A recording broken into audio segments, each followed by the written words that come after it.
बाहर खड़ा train attendant यात्रियों की जांच कर रहा था, पर उसने ध्यान नहीं दिया कि एक लड़की तेजी से ट्रेन में चढ़ चुकी थी और दरवाजे पर बेकाबू होकर तड़प रही थी। बाहर कोई न देख उसने दरवाजे बंद करने का इशारा किया। दरवाजे बंद होते ही उसने एक खौफनाक नजारा देखा। सीढ़ियों पर भीड़ थी और वेटिंग एरिया में दंगे जैसा माहौल था। ट्रेन चलने लगी। एक छोटी लड़की बाहर देख रही थी। तभी ट्रेन अटेंडेंट को अचानक नीचे गिरा दिया गया। इससे लड़की डर गई। वह उसके पापा को बताना चाहती थी, पर वे सो रहे थे। तभी लड़की ने देखा कि एक यात्री ने अटेंडेंट को बताया कि कोई टॉयलेट में शोर मचा रहा है। हैरान होकर लड़की भी पीछे गई। अटेंडेंट ने दरवाजा खोला तो अंदर एक भिखारी कांप रहा था। अटेंडेंट टिकट की जांच करना चाहता था, पर भिखारी घबराया हुआ पागलों जैसी हरकतें कर रहा था, जैसे वह किसी डरावनी चीज का शिकार हुआ हो। इसी दौरान ट्रेन के एक और डिब्बे में वही वायरस से इन्फेक्टेड लड़की अपनी स्टॉकिंग्स को कसकर अपनी जांघों पर लपेट रही थी। उसे महसूस हो गया था कि वह जल्द ही अपना कंट्रोल खो देगी, और होता भी बिल्कुल वैसा ही है। कुछ मिनट बाद वह लड़खड़ाते हुए डिब्बे के अंदर पहुंच गई। इस समय वह और भी ज्यादा अजीब लग रही थी, मानो उसका शरीर अब उसका नहीं रहा हो। बची खुची ताकत के सहारे डिब्बे का दरवाजा खोलने के बाद वह आखिरकार खुद को संभाल नहीं पाई। लड़की सिर के बल दीवार से जा टकराई और फिर जोर से जमीन पर गिर पड़ी। उधर सब लोग इस बात से अनजान थे कि जल्द ही यह ट्रेन एक मौत का कुआं बनने वाली है। वही सूजन टॉयलेट जाना चाहती थी, लेकिन जब उसने दरवाजा खोला तो एक आदमी ने उसे रोक लिया। इस भारी भरकम अंकल ने सूजन को बताया कि उसकी प्रेग्नेंट वाइफ अंदर है, इसलिए उसने कहा कि सूजन पिछले डिब्बे में जाकर टॉयलेट करे। इसी समय एक फीमेल ट्रेन अटेंडेंट चेकिंग के लिए तैयार हो रही थी। तभी उसने जमीन पर पड़ी उसी लड़की को देख लिया। लड़की की हालत बेहद खराब देखकर उसने तुरंत अपने मैनेजर को बुलाया। तभी सूजन के पापा चौंक कर जागे। उनकी जेब में फोन वाइब्रेट कर रहा था। उन्होंने बेटी को गायब पाया, पर कंपनी से आए कॉल को देखकर उन्होंने पहले फोन उठाने का फैसला किया। उस शांत माहौल में जब उसने अचानक ट्रेन अटेंडेंट के जूतों की आहट सुनी जो कॉरिडोर में बहुत तेजी से गुजर रहे थे, तो उसे महसूस हुआ कि शायद कुछ इमरजेंसी आ गई है, जिसके कारण वह इतनी जल्दी में वहां से निकल रहा था। इसलिए लड़की के पापा भी हल्का सा महसूस करने लगे कि कुछ गड़बड़ है, और वह तुरंत उठकर अपनी बेटी को ढूंढने लगे। पीछे बैठे सभी यात्री डर के मारे टीवी पर चल रही इमरजेंसी खबर को घूर रहे थे, और जमीन पर गिरी लड़की को बेहोश देखकर ट्रेन अटेंडेंट भी उलझन में थी। लेकिन इंटरकॉम का सिग्नल अचानक ही चला गया, और जब वह अपने मेल अटेंडेंट के आने का इंतजार कर रही थी, तभी अचानक लड़की पूरी तरह इन्फेक्टेड होकर एक खतरनाक ज़ॉम्बी में बदल गई। अटेंडेंट के पुकारने पर जब कोई जवाब नहीं मिला तो वह वहां भागा, पर तब तक फीमेल अटेंडेंट के साथ अनहोनी हो चुकी थी। खिलाड़ियों वाले डिब्बे में ज़ॉम्बी फीमेल अटेंडेंट की पीठ पर थी। वह उसे रोकने की कोशिश कर रही थी और यात्रियों से मदद चाहती थी, पर वे कुछ समझ पाते उससे पहले ही वह बेहोश होकर गिर गई। इतने में ही ज़ॉम्बी लड़की ने दूसरे यात्री को अपना शिकार बना लिया। लेकिन जैसे ही ताइजुन अपने दोस्त की मदद के लिए आगे बढ़ा, तभी उसकी गर्लफ्रेंड ने जमीन पर इन्फेक्शन फैलते देखा।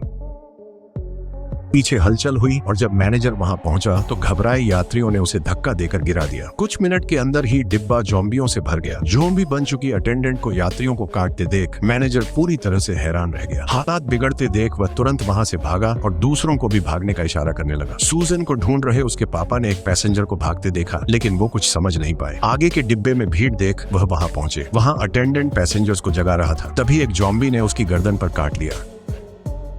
ये देखकर पैसेंजर वहां से हिलने की हिम्मत नहीं कर पाई, और वह भी एक और ज़ॉम्बी का शिकार बन गई। इस पल लड़की के पापा, जिसका नाम स्योक था, उसे सब समझ आ गया। वह सूजन को लेकर पीछे की ओर भागने लगा, पर उसकी बेटी बुरी तरह से घबरा गई। ज़ॉम्बी तेजी से उसके ठीक पीछे था। स्योक को भी डर लगने लगा, क्योंकि आगे तड़प रहे पैसेंजर के शरीर में भी वायरस अब फैल चुका था। लेकिन उसके हमला करने से पहले ही उसने उसे दूर कर दिया। अब पीछे के सारे डिब्बे ज़ॉम्बियों के कब्जे में आ चुके थे। उधर डोंग आगे टॉयलेट के पास था, और भागते लोगों को देख उसने अपनी वाइफ को बाहर बुलाया। तभी उन्होंने देखा कि ज़ॉम्बी सामने है और सियोक उनके बीच फंस गया है। डोंग अभी भी कुछ समझ नहीं पाया। पता करने के लिए उसने ज़ॉम्बी बन चुके आदमी को जकड़ लिया, लेकिन अचानक उस ज़ॉम्बी ने उसी पर हमला कर दिया। ज़ॉम्बियों का ध्यान भटकते देख सियोक जल्दी से अपनी बेटी को लेकर वहां से निकल गया। डोंग ने अपनी ताकत से ज़ॉम्बियों को एक छोटे कमरे में बंद कर दिया। जमीन पर पड़े इंसान को म्यूटेट होते देख वह तुरंत अपनी पत्नी को पुकारने लगा और उससे विनती की कि वह वहां से भाग जाए, लेकिन पीछे से बड़ी संख्या में ज़ॉम्बियों को आते देख डोंग भी तुरंत वहां से निकल गया। इस समय सियोक ट्रेन के सुरक्षित डिब्बे में पहुंच चुका था। सभी लोग इमरजेंसी न्यूज देख रहे थे। जब उन्होंने हड़बड़ी में आई यात्रियों को देखा तो उन्हें भी एहसास हुआ कि ट्रेन में भी वही हो रहा है जो न्यूज में दिखाया गया था। उधर डोंग और उसकी वाइफ के पीछे ज़ॉम्बी दौड़ रहे थे। तभी एक बूढ़ा आदमी अचानक मेन डोर बंद करने को कहता है, लेकिन दरवाजा आधा बंद हुआ ही था कि अचानक अटक गया। तभी सियोक ने देखा कि ऊपर वाला स्विच अटका हुआ है, पर स्विच खोलने के बाद भी उसने दरवाजा बंद नहीं किया, बल्कि दोनों के आने का इंतजार किया। लेकिन उस बूढ़े के उकसाने पर आसपास के लोग भी उसके साथ हो गए, इसलिए उसने मजबूर मजबूरी में डिब्बे का दरवाजा बंद कर दिया और दोनों जॉम्बीज के बीच में फंस गए। बच्ची बार बार चिल्लाती रही कि पापा मेन डोर खोल दो, लेकिन वह कुछ नहीं कर सका। उधर डोंग अपनी प्रेग्नेंट वाइफ को बचाने के लिए जॉम्बी से लड़ता रहा, यह सोचकर कि वे लोग गेट खोल देंगे, लेकिन कोई भी ऐसा नहीं करने वाला था। मजबूर होकर उसने खुद दरवाजा खोल लिया। सियोक ने देखा कि जॉम्बी दरवाजा खोलना नहीं जानते, इसलिए उसने डोंग से दरवाजा खुला छोड़ने को कहा। इतने में ही डोंग की वाइफ ने तुरंत जमीन पर गिरा पानी उठाया और अखबार से उसे कांच के दरवाजे पर चिपका दिया। तब जाकर जॉम्बी शांत हुए। अभी अभी जो बूढ़ा डोंग को आने से मना कर रहा था, वो अब खुद ही आगे बढ़कर पूछताछ करने लगा ताकि वो सारी जिम्मेदारी सियोक पर डाल दे।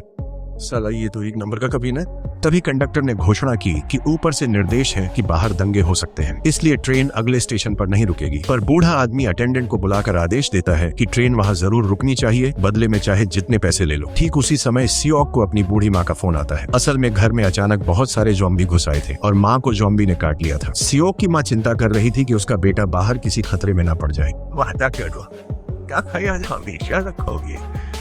ऐसी बातें क्यों कर रही है? जैसे ही उसकी माँ में संक्रमण हो रहा था, वैसे ही उनका नियंत्रण खो गया और फोन भी इसी वजह से कट गया। लेकिन इस समय सियोक कुछ भी नहीं कर सकता था। वह बस अपनी बेटी के पास रहकर उसकी हिफाजत कर सकता था। इसी दौरान ट्रेन अचानक इमरजेंसी ब्रेक लगाती है। असल में ट्रेन अगले स्टेशन से गुजर रही थी और बाहर लोग लगातार खिड़कियों पर दस्तक दे रहे थे। साफ था कि बाहर भी बड़ी संख्या में जॉम्बी है। इतनी डरावनी स्थिति देखकर सियोक जल्दी से अपनी बेटी को अपनी बाहों में ले लेता है। ट्रेन के गुजरते ही हर जगह अफरा तफरी मच जाती है। तभी कोरियाई सरकार भी प्रेस कॉन्फ्रेंस करके पूरे देश में पेंडेमिक घोषित कर देती है और किसी को भी बाहर निकलने से मना कर देती है। ट्रेन में जब सभी लोग उलझन में थे, तभी ट्रेन कंडक्टर ने उन्हें एक और खबर दी। ट्रेन अगले डेजन स्टेशन पर रुकेगी, जहां सेना पहले ही तैनात हो चुकी है। यह सुनकर सियोक भी जल्दी से फोन करने चला जाता है। इस बीच डोंग और सूजन आपस में बातें करने लगते हैं। वह बच्ची से पूछता है कि उसके पापा क्या करते हैं।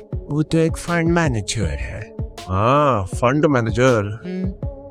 खून चूसता है, खून। सूजन डोंग की बातें अच्छी तरह से समझ रही थी। वह बुरा ना माने, इसलिए डोंग की वाइफ ने उसे कैंडी दी और बच्चे की हलचल महसूस कराई। इससे सूजन का उनसे जुड़ाव हो गया। तभी सूजन के पापा ने अपने वीआईपी कस्टमर को फोन किया, जो एक स्पेशल ऑफिसर थे। ऑफिसर ने फ्री में शेयर मार्केट की टिप्स लेने के लिए सियोक को बताया कि डेजोन स्टेशन पर पैसेंजर्स को क्वारंटाइन किया जाएगा। इसलिए उसने सियोक को बच निकलने की एक एडवाइस दी। तो मेन गेट से बाहर मत निकलना, ठीक है? ईस्ट वाली गेट से बाहर आना, मेरे आदमी तुम्हें वहीं मिलेंगे, ओके?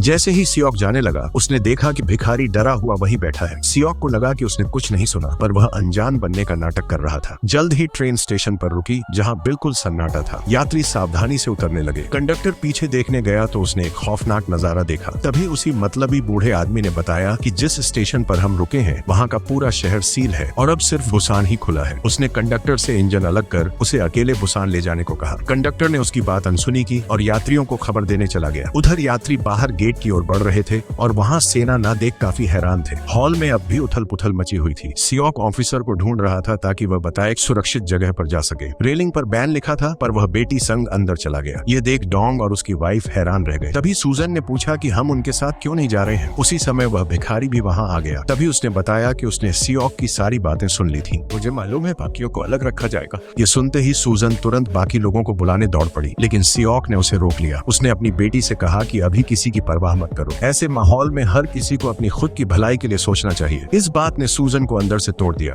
आप सिर्फ अपने बारे में सोचते हो। उधर ट्रेन से उतरते ही डोंग को कुछ अजीब लगा। बाहर सेना की सुरक्षा नहीं थी। जैसे ही वह एस्केलेटर से नीचे गया, उसने देखा कि सारी सेना वहीं खड़ी थी, लेकिन तभी सैनिक पीछे मुड़ने लगे। असल में वायरस को रोकने के लिए तैनात सेना खुद संक्रमित होकर जॉम्बी बन चुकी थी। डोंग अपनी प्रेग्नेंट वाइफ को लेकर एस्केलेटर से कूदकर भाग गया। समय पर भाग न पाने वाले लोग तुरंत शिकार बन गए। इन सैनिकों की ताकत और स्पीड जॉम्बी बनने के बाद और भी डरावनी और घातक हो गई थी। ठीक उसी समय जॉम्बीज की भीड़ सूजन के पास पहुंच गई। घबराहट में वह हिल भी नहीं पाई। तभी जॉम्बी उस पर झपटे। सियोक ने देखा कि अब समय नहीं बचा है। तभी डोंग वहां आ गया और सूजन बाल बाल बच गई। तभी जॉम्बी लड़की के पापा की ओर बढ़े। डोंग और उसकी वाइफ लड़की को लेकर निकल गए। कॉरिडोर जॉम्बियों से भर चुका था और लोग प्लेटफॉर्म की ओर भाग रहे थे। बेसबॉल खिलाड़ी सबको जल्दी भागने को कह रहे थे, लेकिन सियोक इस मौके को चूक गया और एक जॉम्बी ने उसे गिरा दिया। उसने किताब जॉम्बी के मुंह में ठूंस कर खुद को बचाया। इसी बीच डोंग ने डंडे से दरवाजा अटकाकर बंद कर दिया, पर वे वहां से गए नहीं। वे उन लोगों की मदद कर रहे थे जो हॉल से भाग रहे थे। तभी एक भिखारी ने लड़की के पापा की मदद की। डर के मारे सियोक डोंग के पुकारने पर होश में आया और वहां से भागा। तभी बड़ी संख्या में जॉम्बीज वहां आ गए और सियोक के पहुंचते ही सबने मिलकर मेन डोर बंद कर दिया। पर जॉम्बीज को रोकने रोके रखना बहुत ज्यादा मुश्किल था। उनकी तादाद लगातार बढ़ रही थी। उधर ट्रेन तक पहुंचे लोगों ने जल्दी से दरवाजा खोला, पर अंदर भी ज़ॉम्बी थे। कंडक्टर केबिन की ओर भागा और लोग पीछे वालों को जल्दी भागने को कहने लगे, पर वो मतलबी बूढ़ा आदमी दरवाजा बंद करने की ताक में था। ट्रेन कंडक्टर केबिन में गया और खिड़की खोलकर यात्रियों का इंतजार करने लगा। तभी अचानक ऊपर की खिड़की टूटी और ज़ॉम्बियों का एक झुंड नीचे गिरने लगा। एक बूढ़ी औरत ज़ॉम्बी के नीचे दब गई। उठने पर उसने देखा कि हड्डी टूटने के बावजूद ज़ॉम्बी अब भी इंसानों पर हमला करने की कोशिश कर रहा था। डरी हुई औरत को दो भले लोगों ने जल्दी से ट्रेन में खींचा। भीड़ के कारण सब अलग अलग डिब्बों में चढ़ने को मजबूर हो गए। प्रेग्नेंट महिला ने ज़ॉम्बी देखकर दरवाजा खोलने की कोशिश की। वह लड़की और औरत की मदद कर रही थी, पर जैसे ही वह दरवाजा बंद करने की कोशिश करने लगी, तभी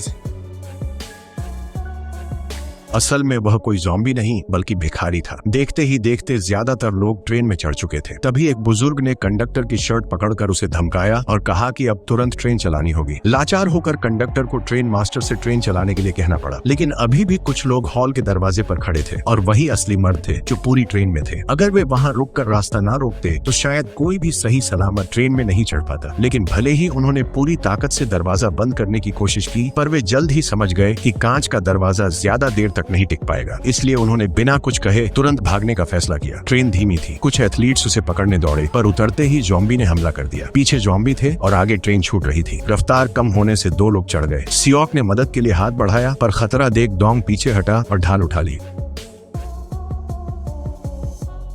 आखिर में सियोक की मदद से डोंग भी सफलतापूर्वक ट्रेन में चढ़ गया और इससे दोनों के बीच गहरी दोस्ती हो गई। तभी कंडक्टर ने रेलवे केंद्र से संपर्क किया और सुरक्षित स्टेशन न मिलने पर ट्रेन को बुसान की ओर बढ़ा दिया। उस समय सब अलग अलग डिब्बों में थे। डोंग की वाइफ ने फोन करना चाहा, लेकिन भिखारी ने उसे रोक दिया क्योंकि उसने देखा कि दाएं और बाएं दोनों तरफ के डिब्बों में ज़ॉम्बी भरे हुए थे। वे चारों ट्रेन के दरवाजे के पास फंस गए थे, लेकिन क्योंकि उन्होंने कोई तेज आवाज नहीं की थी और ज़ॉम्बियों ने उन्हें नहीं देखा था, इसलिए वे पकड़े नहीं गए। अब उनके पास छुपने के लिए केवल डिब्बे के दोनों ओर बने टॉयलेट ही बचे थे। वे बहुत सावधानी से वहां पहुंचे और तभी जब औरत ने भिखारी को जल्दी आने का इशारा किया, तभी एक ज़ॉम्बी की नजर उन पर पड़ गई और देखते देखते कई सारे ज़ॉम्बी उन पर टूट पड़े और टॉयलेट में मौजूद तीनों की जान खतरे में आ गई। तभी जिन्ही को उसके बॉयफ्रेंड का फोन आया और पता चला कि वह सब ठीक है। उधर डोंग ने अपनी वाइफ को फोन किया। उसने घबराकर बताया कि वह बच्ची के साथ डिब्बा 13 में फंसी है और मदद चाहती है। लड़के ने बताया कि बाकी यात्री डिब्बा नंबर 1 से 5 में है, जबकि वे अभी 9 में हैं। अपने दोस्तों तक पहुंचाने के लिए तीनों ने मिलकर इन खतरनाक ज़ॉम्बीज के बीच से निकलने का फैसला किया। जब ट्रेन अचानक एक सुरंग में घुसी, तभी डोंग ने योजना बनाई कि सुरंग से बाहर निकलते ही वे अंदर घुसेंगे। डोंग सबसे आगे खड़ा हुआ और सामने से आने वाले ज़ॉम्बीज को पहले संभाला। वहीं दोनों पीछे बचे ज़ॉम्बीज से डोंग को कवर देने लगे। इस समय वे लोग 10 नंबर डिब्बे में थे और उनका प्लान सबसे पहले 13 नंबर डिब्बे में जाकर लोगों को बचाना था। तीनों एकजुट होकर ज़ॉम्बीज को पीछे धकेलते हुए 10 नंबर डिब्बे से निकल गए। लेकिन जैसे ही उन्होंने अगले 11वें डिब्बे के भीतर प्रवेश किया तो तैजुन अचानक पूरी तरह से हक्का बक्का होकर वहीं खड़ा रह गया, क्योंकि जो उसके सामने खड़े थे वो ज़ॉम्बी बन चुके उसके साथी थे। इस वजह से वह अपने पुराने साथियों को मारने के लिए हाथ नहीं उठा सका। इसलिए डोंग ने पहले हमला करने का फैसला किया और सभी को एक एक करके जमीन पर पटक दिया। तैजुन के दोस्त बहुत ज्यादा ताकतवर थे और ज़ॉम्बी बनने पर उनकी ताकत और भी खतरनाक हो चुकी थी। अपने दो साथियों को खतरे में देखकर भी वह उन पर हाथ नहीं उठा पाया। जल्दी ही वे सभी ज़ॉम्बीज सियोक और डोंग को अपने कब्जे में लेने लगे, लेकिन यह सब के बावजूद वह सिर्फ उन्हें देखता रहा। इतने में ही ट्रेन एक सुरंग से गुजरी और तभी उन्होंने अजीब बात देखी। ज़ॉम्बीज ने उन पर हमला बंद कर दिया और इधर उधर शिकार ढूंढने लगे। तीनों हैरान खड़े रह गए। तभी ऊपर से बॉल गिरी और ज़ॉम्बी वहां मुड़ गए। सियोक ने बैट को ऊपर मेटल रैक पर बजाया और वाकई ज़ॉम्बी तुरंत वहां इकट्ठा हो गए। वे तुरंत मौके का फायदा उठाकर उस डिब्बे को पार कर गए, लेकिन तभी ट्रेन फिर से सुरंग से निकल गई और ज़ॉम्बी एक बार फिर उनके सामने आ खड़े हुए। तीनों वहीं नीचे झुककर सोचने लगे और इस नतीजे पर पहुंचे कि इन ज़ॉम्बीज की सुनने और देखने की ताकत हम इंसानों से कहीं ज्यादा तेज है। लेकिन जैसे ही वे अंधेरे में होते हैं, उनकी देखने की ताकत पूरी तरह खत्म हो जाती है, जबकि सुनने की शक्ति रात में और भी तेज हो जाती है। इसलिए जब वे 12 नंबर डिब्बे में घुसने वाले थे, तभी सियोक को एक अच्छा तरीका सूझा। उसने डोंग से उसका मोबाइल मांगा और जल्दी से अपना नंबर उसमें सेव कर लिया। जब ट्रेन सुरंग में घुसी तो तीनों चुपचाप ज़ॉम्बीज के पीछे वाली सीटों तक पहुंच गए। फिर उसने डोंग का मोबाइल पीछे रख दिया और अपने मोबाइल से उस पर कॉल कर दिया। मोबाइल की रिंगटोन सुनते ही सभी ज़ॉम्बीज शोर की ओर दौड़ पड़े और इस तरह चालाकी से तीनों डिब्बा नंबर 12 पार कर 13 के सामने पहुंच गए। डोंग की वाइफ, बूढ़ी महिला और बच्ची उस भिखारी के साथ बाथरूम में फंसी हुई थी। पर अचानक डोंग को देखते ही उसकी वाइफ इमोशनल हो गई। सूजन की नजरें अपने पापा को ढूंढ रही थी। तभी सियोक ने उसे देख लिया। महज 3 मीटर दूर ज़ॉम्बी थे और ट्रेन सुरंग से बाहर आ गई थी। ज़ॉम्बीज के उन्हें देखने से पहले ही वे तीनों तुरंत टॉयलेट के अंदर घुस गए। उन्होंने मोबाइल पर देखा कि अब अगला टनल 2 मिनट के बाद है। क्या हम कर पाएंगे?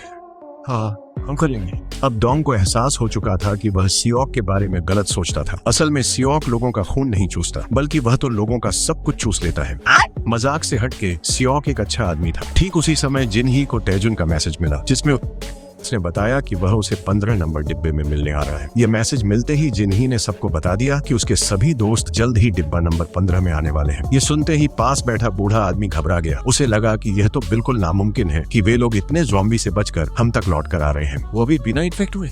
ये तो पॉसिबल ही नहीं है। बूढ़े आदमी ने इतने घुमा फिराकर बात कही कि पास खड़े सभी लोग इस बात पर यकीन करने पर मजबूर हो गए कि वे सभी लोग ज़ॉम्बी वायरस से इन्फेक्टेड हो चुके हैं, बस अभी तक उन पर असर नहीं हुआ है। पर इन लोगों ने यह बिल्कुल नहीं सोचा कि वह आदमी जो हर जगह इनको बचा रहा था, वो आकर उन लोगों को खतरे में कैसे डाल सकता है। इसलिए जिन ही ने धीमी आवाज में कंडक्टर से विनती की, लेकिन वो भी कुछ नहीं कर सका। जब ट्रेन फिर से सुरंग में दाखिल हुई, डोंग आगे बढ़ने लगा, पर कॉरिडोर ज़ॉम्बीज से भरा था। तभी सियोक की नजर सामान रखने वाली रैक पर पड़ी और उसने डोंग को आइडिया दिया। इतने में सभी लोग तुरंत हरकत में आए और चुपचाप ऊपर से रेंगने लगे। आगे का रास्ता बंद देखकर सियोक ने एक बैग उठाकर पीछे की ओर फेंक दिया, जिससे ज़ॉम्बीज का ध्यान भटक गया। फिर उसने सूजन को उठाया और भागने लगा, पर वे ऊपर वाले भिखारी को भूल गए। नीचे उतरते समय सूजन ने देखा कि भिखारी के पैर लड़खड़ा रहे थे, जिससे वह नीचे गिर गया। उसे गिरा देख सूजन मदद करना चाहती थी, पर अचानक हुई आवाज ने ज़ॉम्बीज का ध्यान अपनी ओर खींच लिया। सियोक को मजबूरन अपनी बेटी को पहले आगे भेजना पड़ा और वह खुद भिखारी को सहारा देने चला गया। लेकिन ठीक उसी समय ट्रेन अचानक सुरंग से बाहर निकल आई। ज़ॉम्बी तेजी से उनकी ओर बढ़ने लगे। दोनों डर के मारे पूरी तरह सहम गए। वह आदमी बैट से हमला करने के लिए तैयार था। तभी डोंग ने उन्हें जल्दी आने का इशारा किया। सियोक ने भिखारी से कहा कि 3 गिनते ही उसे भागना होगा, लेकिन तभी ज़ॉम्बीज बेतहाशा उनका पीछा करने लगे। लेकिन दोनों के अंदर आते ही डोंग ने दरवाजा बंद कर दिया और ज़ॉम्बी दरार में फंस गए। डोंग ने आधे खुले दरवाजे को मजबूती से पकड़े रखा, जबकि उसका साथी दूसरी बोगी का दरवाजा खोलने चला गया, पर वह नहीं खुला। सियोक ने पूरी ताकत से खींचना शुरू किया और तैजुन ने तुरंत अपने साथी को फोन लगाया। उसे नहीं पता था कि असल में सामने वालों ने जानबूझकर दरवाजा बंद कर रखा है और जिन ही को काबू में कर लिया है। लड़की का फोन बजते ही किम मैनेजर ने उसे लात मारकर तोड़ दिया। दरवाजा न खुलता देख सियोक तुरंत डोंग की मदद करने के लिए वहां पहुंच गया। इधर तैजुन पूरी ताकत से दरवाजा तोड़ने में लगा हुआ था, पर दरवाजा इतना मजबूत था कि टूटा ही नहीं। उधर डोंग जोर लगाकर दरवाजे को पकड़े रहा ताकि ज़ॉम्बीज अंदर न आ सके। लेकिन इस बार हालत और भी खराब हो गई, क्योंकि ज़ॉम्बी के दांतों के गहरे निशान डोंग के हाथ पर थे। एक तरफ लड़का पागलों की तरह कांच को पीट रहा था, वहीं दूसरी ओर लोग चुपके से हंस रहे थे। देखते ही देखते कांच का दरवाजा टूटने ही वाला था। तभी किम मैनेजर तुरंत दौड़कर उसे रोकने गया। इतने में ही सभी लोग मिलकर गेट बंद करने लगे। उन बेरहम लोगों ने यह भी नहीं सोचा कि लड़के का हाथ गेट में फंसा हुआ है। अगर ज्यादा ताकत लगाई तो हो सकता है वह हाथ अलग हो जाए। ठीक उसी समय एक बुजुर्ग महिला ने अपनी बहन को देखा। वह तुरंत भीड़ रोकने दौड़ी और जिन ही ने मौका पाते ही कंडक्टर का हाथ काट लिया, जिससे वह छूटकर महिला की मदद को बढ़ गई। तभी एक आदमी ने बुजुर्ग महिला को धक्का दे दिया। इतने सारे लोगों के सामने जिन ही कुछ नहीं कर सकी। संक्रमित डोंग को देखकर उसकी प्रेग्नेंट वाइफ पूरी तरह से टूट गई। वह चाहती थी कि उसका बच्चा अपने पिता को देख सके। ज़ॉम्बीज के अंदर आने से पहले डोंग ने सियोक को उसे वहां से सुरक्षित ले जाने को कहा। संक्रमण फैलने से पहले उसने बच्चे का नाम रखा और तभी कांच पूरी तरह से बिखर गया। डोंग अपनी आखिरी सांस तक उन्हें आगे बढ़ने से रोकता रहा, पर ज़ॉम्बीज की तादाद कम नहीं हो रही थी। दूसरी ओर कोई दरवाजा खोलने को तैयार नहीं था। ऊपर से किम मैनेजर ने दरवाजा बंद करने के लिए पूरी ताकत झोंक दी। इसी बीच डोंग में बदलाव शुरू हुआ, पर वह शरीर के अंदर वायरस से लड़ते हुए ज़ॉम्बीज को आखिरी सांस तक रोकता रहा। जैसे ही बड़ी संख्या में ज़ॉम्बी पागलों की तरह बाहर निकलने लगे, सियोक ने आखिरकार दरवाजा खोलकर सबको अंदर खींच लिया। लेकिन निराश बुजुर्ग महिला अब जीना नहीं चाहती थी और उसने ज़ॉम्बीज को खुद पर झपटने दिया। अपनी बहन को दूर जाते देख दूसरी बुजुर्ग महिला यह सहन नहीं कर पाई। सियोक ने जल्दी से दरवाजा बंद किया और गुस्से में आकर किम को एक जोरदार घूंसा मारकर नीचे गिरा दिया। क्यों किया तूने ऐसा? लेकिन किसे पता था कि वह मतलबी किम उल्टा सियोक पर इल्जाम लगाने लगेगा। ये भी इन्फेक्टेड है। उसके इल्जाम और भड़काने से सियोक सबकी नजरों में एक विलन बन गया। सियोक ने पलटकर जवाब देने के बजाय चुपचाप उनकी बातें सुनी। चले जाओ यहाँ से। वे भारी कदमों से अगले डिब्बे की ओर बढ़ गए। किम के कहने पर सभी ने तेजी से दरवाजा बंद कर कपड़ों से उसे मजबूती से बांध दिया। उन्हें डर था कि दरवाजा कमजोर है, इसलिए सब मिलकर उसे थामने लगे। वहीं पीछे बैठी बुजुर्ग महिला अपनी बहन के दुख में डूबी थी। वह अब इन मतलबी लोगों के घिनौने चेहरे नहीं देखना चाहती थी, इसलिए वह उन जॉम्बीज की ओर बढ़ गई। ये देखकर मैनेजर किम हैरान था। उसने तुरंत कहा कि बुजुर्ग महिला को गेट खोलने से रोको, लेकिन अब बहुत देर हो चुकी थी। पिछला डिब्बा तुरंत जॉम्बीज से भर गया और जो बचने का रास्ता था उसे वे खुद पहले ही बंद कर चुके थे। जैसे ही ट्रेन सुरंग से निकली, बाहर का शहर धुएं और आग में था और वायरस फैल चुका था। तभी स्योक को खबर मिली कि बुसान की सेना ने जॉम्बीज पर काबू पा लिया है। पटरी पर रुकावट देख ड्राइवर ने इमरजेंसी ब्रेक लगाई और बुसान जाने के लिए दूसरी ट्रेन ढूंढने लगा। थोड़ी देर भटकने के बाद उसे एक सुरक्षित इंजन मिला, जिसे उसने धीरे धीरे गैराज से बाहर निकाल लिया। सियोक सभी को लेकर ट्रेन से उतरा और ड्राइवर द्वारा तय की गई जगह की ओर बढ़ गया। ठीक उसी समय जॉम्बीज के कब्जे वाले डिब्बे में बच चुके किम और कंडक्टर टॉयलेट से बाहर निकलने का सोचते हैं, पर अब जो होने वाला था वह किम की इंसानियत और नीचता को पूरी तरह शर्मसार कर देगा। वह झूठ बोलता है कि बाहर अब सब कुछ सुरक्षित है और कंडक्टर से कहता है कि वह पहले दरवाजा खोलकर सावधानी से देखें। और जब कंडक्टर चुपके से बाहर देखने लगा, तभी उसने उसे जॉम्बीज के बीच में धक्का दे दिया और खुद किसी गीदड़ की तरह वहां से भाग निकला। लेकिन वह ट्रेन का दरवाजा बंद करना भूल गया। इसी समय ड्राइवर ने इंजन को बाहर निकाल लिया, लेकिन उसने एक बेहद डरावना नजारा देखा। सामने से एक बेकाबू ट्रेन जो पूरी तरह आग की लपटों में घिरी थी, तेजी से उनकी ओर बढ़ रही थी। अचानक वह ट्रेन जॉम्बीज से भरी ट्रेन से टकराकर पलट गई। तभी टाइजून ने देखा कि वो और उसकी गर्लफ्रेंड दो ट्रेनों के बीच में फंस गए हैं। उसने खाली ट्रेन वाला डिब्बा खोलकर आगे बढ़ना चाहा, पर दरवाजा बंद था। फिर वह औजार से खिड़की तोड़ने लगा, जबकि पीछे से आता खतरा उसकी ओर बढ़ रहा था। अचानक किम ज़ोंबी वाली ट्रेन से बाहर निकला और खाली डिब्बे में चढ़ गया। उसने बिना एक पल सोचे जिन ही को जॉम्बीज के बीच में फेंक दिया। ये देखकर ताइजून उसे बचाने दौड़ा। उधर किम खुद को बचाने के लिए कांच को तोड़ने लगा। ताइजून ने जैसे तैसे दरवाजा बंद कर दिया, पर जैसे ही उसने जिन ही को देखा तो पता चला कि उसकी गर्लफ्रेंड अब म्यूटेट हो चुकी थी। कांच के टूटते ही किम खिड़की से कूदकर भाग निकला। फिर ताइजून को भी काट लिया गया। किम पूरी ताकत से इंजन की ओर भागा, पर उसका पैर मुड़ गया। कंडक्टर उसकी मदद को उतरा और आगे जो हुआ उसका तुम खुद अंदाजा लगा सकते हो। उसने कंडक्टर को भी जॉम्बी का शिकार बना दिया। किम तुरंत इंजन की ओर भागा, जबकि कंडक्टर पर जॉम्बीज ने हमला कर दिया। उधर सियोक की स्थिति भी खराब थी। वे ट्रेन के मलबे में फंस गए थे। एक गैप देखते ही वह बाहर निकला, पर जैसे ही उसने सूजन को बचाने की कोशिश की, ऊपर से कुछ भारी मलबा गिर गया। वह पागलों की तरह उसे खींचकर हटाने लगा, लेकिन जल्द ही खिड़कियां टूटने वाली थी और अब कोई रास्ता नहीं बचा था। आखिर में बेघर आदमी को अपनी जान की बाजी लगानी पड़ी, ताकि डोंग की वाइफ और स्वान को भागने के लिए समय मिल सके। कड़ी मेहनत के बाद सियोक ने डिब्बे का इंजन सामने से हटा दिया और दोनों को जल्द से जल्द बाहर निकाल लिया। लेकिन जैसे ही सारी खिड़कियों का शीशा चकनाचूर हुआ, बेघर आदमी जॉम्बीज की भीड़ में डूब गया। जब ट्रेन पूरी तरह पलट गई तो अनगिनत जॉम्बीज सियोक की ओर दौड़ पड़े। लेकिन प्रॉब्लम यह थी कि वह सूजन को गोद में लिए हुए था और पीछे प्रेग्नेंट महिला भी थी। सैकड़ों जॉम्बी पीछा कर रहे थे और वे लगभग शिकार बनने ही वाले थे। लेकिन अच्छा ये हुआ कि इसी बीच दो जॉम्बीज आपस में टकरा गए, जिससे पीछे के सारे जॉम्बीज गिर पड़े और जॉम्बीज के बीच भगदड़ मच गई। तीनों ने समय के साथ दौड़ लगाई और आखिरकार एक उम्मीद की किरण पाकर ट्रेन के इंजन पर चढ़ गए। लेकिन जॉम्बीज की रफ्तार भी ट्रेन से कम नहीं थी। वे लगातार एक एक कर ट्रेन से लटकते जा रहे थे। समय के साथ सारे जॉम्बीज ट्रेन के पीछे कई मीटर लंबी चेन बनाते चले गए और चेन का पुल लगातार बढ़ता जा रहा था, जिससे ट्रेन की स्पीड धीरे धीरे कम होने लगी। सियोक ने हालात को समझ लिया और बिना हिचकिचाए आगे बढ़कर जॉम्बीज के हाथों को जोर से लात मारने लगा। इतने में ही एक जॉम्बी तेजी से दौड़ते हुए सियोक पर हमला करने के लिए बढ़ा, लेकिन समय रहते सियोक ने जॉम्बी को लात मारकर गिरा दिया। इससे आगे के जॉम्बी एक एक कर गिरने लगे और कई पीछे छूट गए। सियोक ने राहत की सांस ली और केबिन की ओर बढ़ा। उसे लगा वहां कंडक्टर होगा, लेकिन दरवाजा खोलते ही वह अंदर का नजारा देखकर डर गया और तुरंत दरवाजा बंद कर पीछे हट गया, क्योंकि जॉम्बीज ने किम को काट लिया था, पर वो अभी पूरी तरह म्यूटेट नहीं हुआ था। इसलिए उसने खुद दरवाजा खोल लिया। उसे पास आते देख सियोक घबरा गया। वह बड़ी कंफ्यूजन में था कि वह उसे कैसे रोके। किम सियोक से उसे बचाने के लिए गुहार लगाने लगा, पर सियोक के टोकने पर ही उसे अपनी हालत और बदलाव का एहसास हुआ। कुछ सेकंड्स में किम पूरी तरह म्यूटेट हो गया और उसने सियोक पर हमला बोल दिया और इसी खींचातान में सियोक जल्द ही जॉम्बी की चपेट में आ गया। तभी औरत ने पूरी ताकत से उसे बचाया, पर खुद जॉम्बी का निशाना बन गई। तभी सियोक को डोंग को दिया वादा याद आया। उसने तुरंत उठकर जॉम्बी का मुंह कसकर बंद कर दिया, पर यही उससे सबसे बड़ी गलती हो गई। जॉम्बी ने मौका पाते ही हमारी कहानी के सबसे मेन कैरेक्टर सियोक को काट लिया। सियोक जानता था कि अब क्या होने वाला है, इसलिए म्यूटेट होने से पहले उसने कमर में जंजीर बांधकर रेलवे ट्रैक के पास की जमीन को निशाना बनाया और वह जॉम्बी को लेकर नीचे कूद गया और उसे जमीन पर फेंक दिया। लेकिन एक खतरा टल जाने के बाद दूसरा खतरा वह खुद बन गया। सियोक ने अपनी हालत को समझते हुए सूजन की ओर देखा। उसे एहसास हुआ कि वह कितना सेल्फिश था। वह बस केवल अपने बारे में सोचता था और कभी सूजन की फीलिंग्स को नहीं समझा। अब वह बस अपनी गलती सुधारना चाहता था, इसलिए वो जंजीर खोलकर तुरंत केबिन में भागा और महिला को जल्दी से बताया कि ट्रेन को कैसे से रोक सकते हैं। शायद यह उसकी बेटी के लिए आखिरी काम था। इसके बाद सियोक अपनी बेटी के पास गया और धीरे से उसे कुछ समझाया। उसने कहा कि अब हमेशा उसे आंटी के साथ रहना है और आंटी को बिल्कुल भी परेशान नहीं करना है। यह सुनते ही सूजन जोर जोर से रोने लगी। कहीं मत जाओ, मेरे साथ रहो, कहीं मत जाओ।